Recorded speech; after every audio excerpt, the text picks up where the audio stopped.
important stops he's making, right, is he's going to Najaf, where he's going to meet privately, behind closed doors, we're told, probably no cameras, the Grand Ayatollah, Sayyid Ali al-Husseini al-Sistani.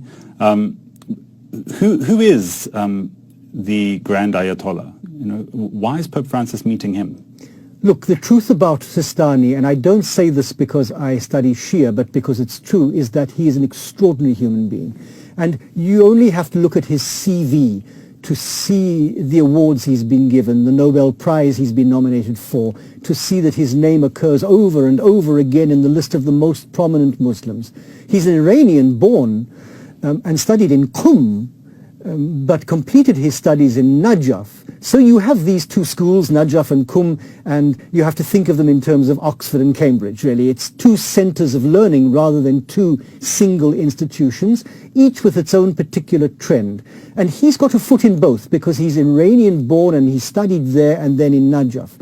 As the leader of the Najaf seminary, or the Najaf Hausa as it's called, he has under his authority huge numbers of Shia scholars, important Shia scholars spread throughout the world, and therefore his influence on the Islamic Shia world is phenomenal. But even if it wasn't, he is profoundly respected in the Shia and the Sunni world as a peacemaker, as a man who's understood the need to put an end to radicalism and violence.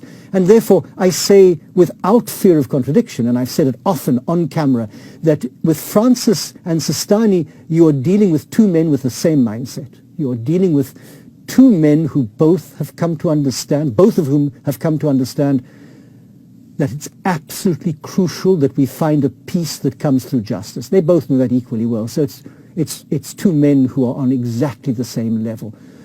He's chosen the right representative to meet. It is a dramatically good move on the Pope's part.